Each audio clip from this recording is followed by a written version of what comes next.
ഏറെക്കുറെ എല്ലാ ദിവസവും ഒരേ തരത്തിലുള്ള ഭക്ഷണം കഴിക്കുന്ന ഒരാളാണോ നിങ്ങൾ? എനിക്കറിയുന്ന ചില ആൾക്കാരുണ്ട്. എല്ലാ ദിവസവും രാവിലെ 2 ഇഡ്ഡലി, ഉച്ചയ്ക്ക് കുറച്ച് ചോറും മോര് കാച്ചിയതും, ഒരു തോരൻ അല്ലെങ്കിൽ വറവ്, പിന്നെ എന്തെങ്കിലും ഒരു മുട്ട പൊരിച്ചത്, രാത്രി 2 ചപ്പാത്തി, ഉള്ളിക്കറി, ദാൽ കറി അല്ലെങ്കിൽ ബജിക്കറി. ഒരു കാര്യം നമ്മൾ മനസ്സിലാക്കണം, നമ്മൾ കഴിക്കുന്ന ഭക്ഷണത്തിനെ അടിസ്ഥാനമാക്കിയാണ് നമ്മളുടെ ഗട്ട് മൈക്രോബയോം, അതായത് നമ്മളുടെ ദഹനവ്യൂഹത്തിൽ അടങ്ങിയിരിക്കുന്ന സൂക്ഷ്മജീവികളുടെ വ്യവസ്ഥ തീരുമാനിക്കപ്പെടുന്നത്. നല്ല വൈവിധ്യമാർന്ന സൂക്ഷ്മജീവ വ്യവസ്ഥയുള്ള ഒരാളെ സംബന്ധിച്ച് നല്ല ആരോഗ്യമുണ്ടാവും. Your gut microbiome defines your overall health. വളരെ രസകരമായിട്ടുള്ളൊരു പഠനമുണ്ട്. ലണ്ടനിൽ താമസിക്കുന്ന ഒരു ഗ്രൂപ്പ് ഓഫ് ആൾക്കാർ അവരുടെ ഒരു മൈക്രോബയോം പ്രൊഫൈൽ സ്റ്റഡി ചെയ്തു.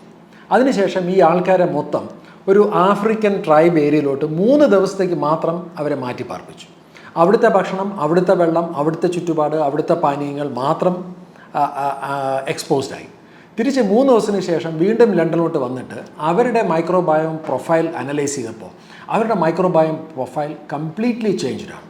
അതായത് അത്രമാത്രം ഇൻഫ്ലുവൻഷ്യലാണ് നിങ്ങൾ കഴിക്കുന്ന ഭക്ഷണവും നിങ്ങളുടെ ഗട്ട് മൈക്രോബയോം തമ്മിൽ. എന്നും ഒരേ ഭക്ഷണം കഴിച്ചാൽ ആ ഭക്ഷണത്തിന് ഫേവർ ചെയ്യുന്ന ബാക്ടീരിയകൾ ഡോമിനേറ്റ് ചെയ്യും. അത് ആ ഡോമിനേഷൻ ഒരിക്കലും നമുക്ക് നല്ലതല്ല. അതുകൊണ്ട് തന്നെ ശ്രദ്ധിക്കേണ്ട ഏറ്റവും പ്രധാനപ്പെട്ട കാര്യം, പല തരത്തിലുള്ള ഭക്ഷണങ്ങൾ നമ്മളുടെ ഭക്ഷണ വ്യൂഹത്തിൽ അല്ലെങ്കിൽ ഭക്ഷണക്രമത്തിൽ ഉൾപ്പെടുത്തേണ്ടത് വളരെ ആവശ്യമാണ്. അത് വെജിറ്റബിൾസ് ആവാം, ഫ്രൂട്ട്സ് ആവാം, ലീവ്സ് ആവാം, നട്ട്സ് ആവാം, സീഡ്സ് ആവാം, ഗ്രെയിൻസ് ആവാം, പൾസസ് ആവാം.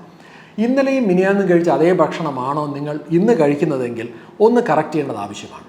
ഇനി രണ്ടാമത്തെ പ്രധാനപ്പെട്ട കാര്യം, പലതരത്തിലുള്ള ഭക്ഷണങ്ങൾ കഴിക്കുമ്പോൾ ആ ഭക്ഷണത്തിൽ കൂടെ നമ്മുടെ ശരീരത്തിൽ കിട്ടുന്ന micronutrient profile, phytonutrient profile, amino acid profile, അതുപോലെ ഫാറ്റി ആസിഡ് പ്രൊഫൈൽ, ഇതെല്ലാം നമ്മൾ മാറിക്കൊണ്ടിരിക്കുകയാണ്. അത്തരത്തിൽ വൈവിധ്യങ്ങളായിട്ടുള്ള ഭക്ഷണങ്ങൾ ഉൾപ്പെടുത്തിക്കൊണ്ടിട്ടുള്ള ഒരു ഭക്ഷണ രീതിയിലോട്ട് നമ്മൾ മാറേണ്ടത് ആവശ്യമാണ്.